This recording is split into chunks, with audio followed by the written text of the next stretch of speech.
Keni probleme me zorën e trash. Kjo recet me 2 përbërës u bën mrekulli në trupin tuaj. Nëse keni probleme me zorën e trash, për disa ditë mund të ngarkoheni dhe të krijoni gjithashtu probleme në shëndetin e zorëve nëse nuk mundoheni ta zbrazni atë.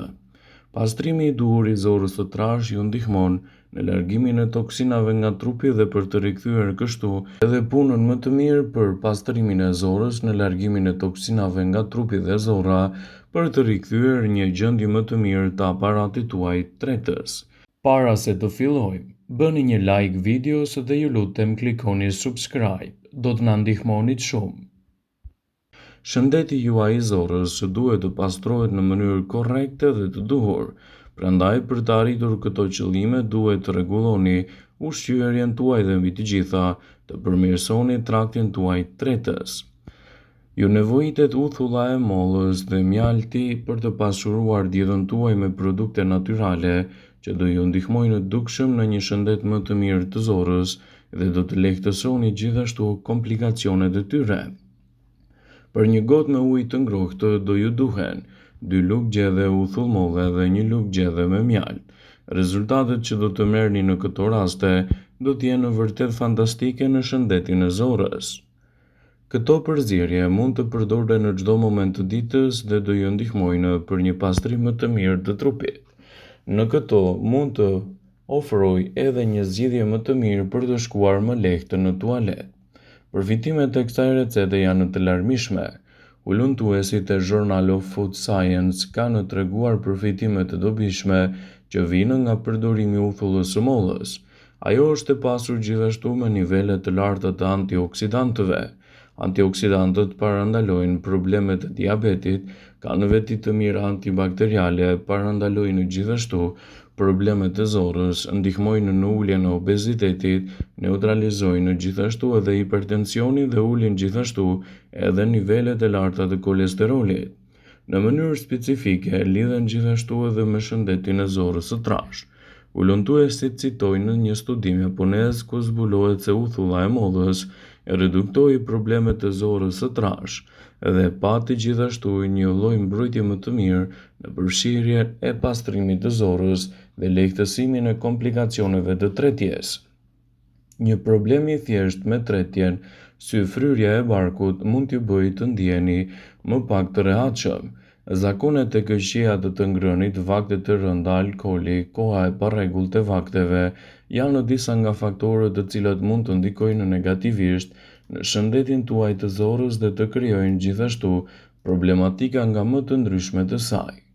Nëse jeni një person që vuani shpesh nga problemet e zorës së trash, ka ardhur momenti që t'i riktheheni mënyrave natyrale, të cilat do ju ndihmojnë në përmirësimin e tretjes dhe mbi të gjitha në lehtësimin e jashtëqitjes. Nëse prej kohësh vuani nga këto shqetësime, është e rëndësishme të kërkoni gjithashtu edhe ndihmën e specializuar, si një nga mënyrat më të vlefshme për të përmirësuar shëndetin e zorës dhe për të evituar gjithashtu komplikacionet e saj. Zorra duhet të mbahet e pastër dhe gjithashtu nuk duhet të mbushet me toksina të ndryshme, të cilat vazhdimisht mund të krijojnë vështirësi në sistemin tuaj tretës dhe të nxisin keqformimet. Prandaj për të përmirësuar shëndetin e zorës, shtoni në dietën tuaj më shumë fruta dhe perime të cilat kanë në përmbajtje të tyre nivele të larta të fibrave.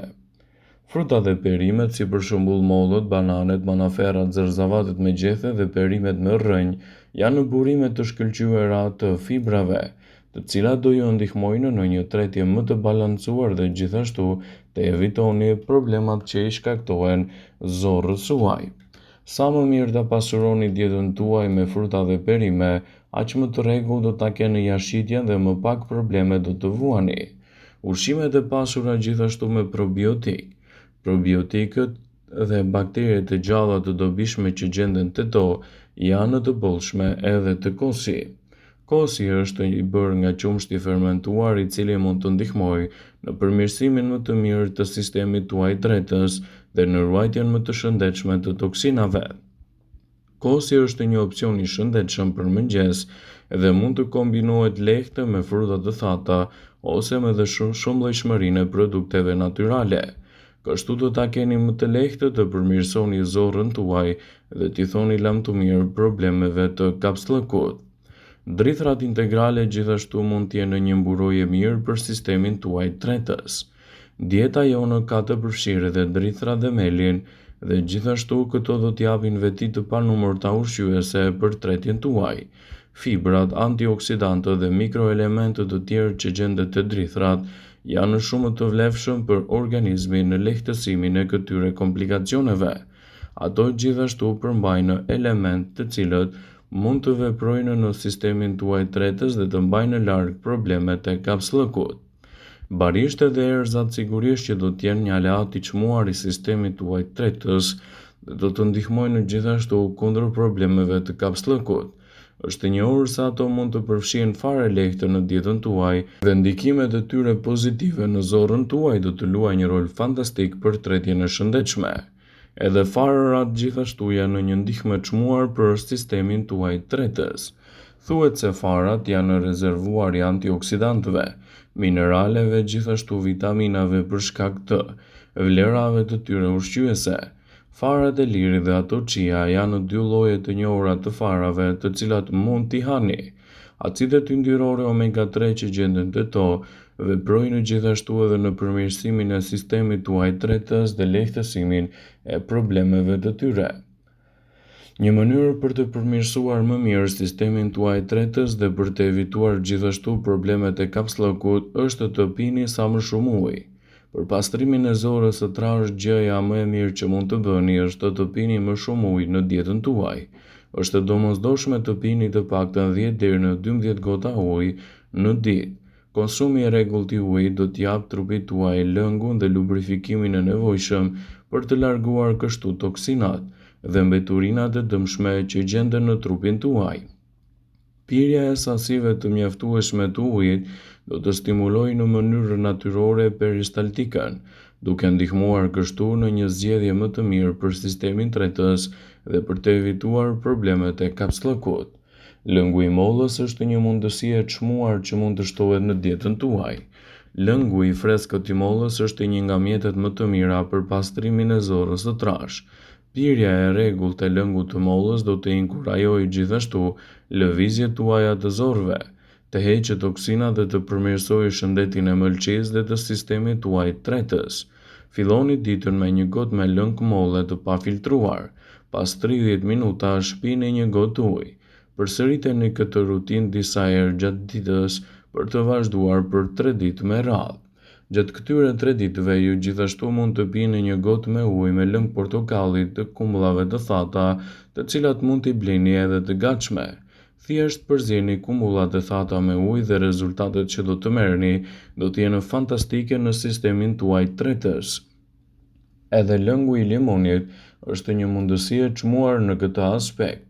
Limoni ka veti të mira antioksiduese dhe përmbajtja e tij e lartë e vitaminës C është e mirë për sistemin tuaj tretës. Prandaj pini lëngun e limonit dhe mund ta përdorni atë për një pastrim më të mirë të zorrës suaj të trashë. Përzieni lëngun e limonit me një gotë ujë me kripdeti dhe një lugë çaji mjalt në një gotë me ujë të vakët. Kështu, kombinimi i kripës së detit me ujë dhe mjalt mund të jetë një zgjidhje shumë e mirë për të larguar këto komplikacione. Lëng të bërë nga perimet e freskëta do ta keni si një mundësi të çmuar edhe për sistemin tuaj tretës. Për pastrimin e zorrës së trashë është e domosdoshme të mbani larg ushqimet e përpunuara për të paktën 2 ditë. Në vend të ushqimeve të tilla përgatisni një pije të freskët me lëng të perimeve disa herë në ditë. Rezultatet që do të merrni do të jetë një zorrë më e shëndetshme, më pak probleme të tretjes dhe më pak probleme të fryrjes. Sa më të pasur ta keni dietën tuaj me perime të freskëta, aq më shumë përfitime do të keni kundër problemeve të konstipacionit dhe problemeve të tretjes. Kështu rezultatet që do të merrni do të jenë fantastike, rigjeneruese dhe lehtësuese kundër problemeve që ju shkakton kapsllëku. Sigurohuni të konsultoheni me mjekun tuaj për çdo shqetësim të mundshëm që mund të keni. Vëmendje, Ju bëj me dije se informacionet në këtë video kanë për qëllim që të plotësojnë, të mos zëvendësojnë në këshillat e mjekut tuaj ose ato të ofruesit të kujdesit tuaj shëndetësor, dhe nuk kanë për qëllim që të mbulojnë të gjitha përdorimet e mundshme, masat paraprake, ndërveprimet ose dhe efektet e tyre negative për shëndetin tuaj. Pasi ta dëgjonit këtë video, do ju ftoja t'i bënit like dhe ta shpërndanit atë në profilin tuaj në mënyrë që të informohen dhe miqtë e tu.